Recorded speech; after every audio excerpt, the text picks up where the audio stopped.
अॼु खां 11 साल अॻु में 2010 में जॾहिं सिंध जी सकावत ते चुथरू थियूं हुयूं त उन में मर्द मुजाहिद अली काज़ी जंहिं सॼी सिंध खे मेड़े मुठ कयो हो ऐं उन्हनि पंहिंजी सकावत सां बेइंतिहा प्यार जे लाइ जेकी सिंधी क़ौम निकिती हुई अॼु उनखे 11 साल थियो आहे। असां मुसलसिल इन ॾींहं खे मल्हाईंदा अचूं।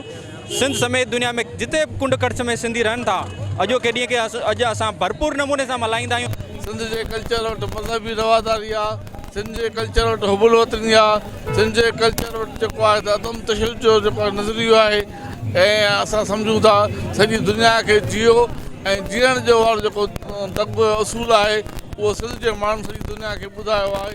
असल में अॼु जेको सकावती ईद जो ॾींहुं आहे, अॼु तक़रीबन तव्हां ॾिसंदा त अञा असांजे शहर में माण्हू अजरकूं टुपियूं पाए सकावत जो ॾींहुं मल्हाए रहिया आहिनि।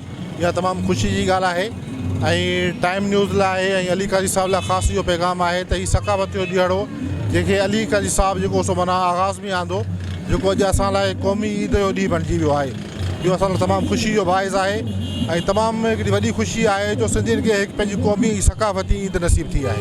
हर रंग नस्ल मज़हब ऐं अक़ीदे खां मथां थी पंहिंजी मादरे वतन सिंध सां मोहबत जो इज़हार कनि पिया, पंहिंजी तहज़ीब पंहिंजे लिबास खे पंहिंजी ॿोलीअ खे वर्जाव कनि पिया।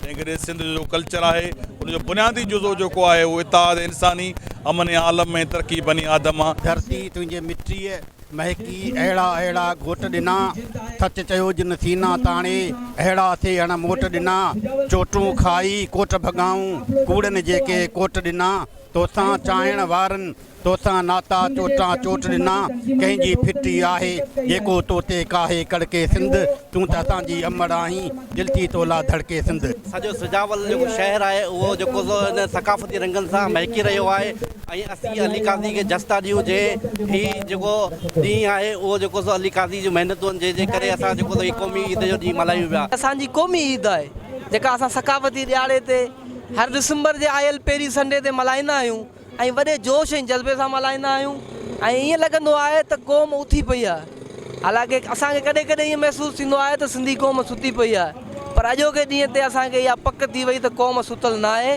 क़ौम जाॻियल आहे। नाज़रीन, तव्हां सजावल जी आवाम जूं ऐं सियासी समाजी माण्हुनि जूं ॻाल्हियूं ॿुधियूं। उन्हनि जो चवणु आहे त असां एकता ॾींहुं जेको आहे उहो पंहिंजे ईद वांगुरु ई मल्हाईंदा आहियूं। कैमरामैन हैदर शाह सां गॾु अली नवाज़ बुरगड़ी, टाइम न्यूज़ सजावल।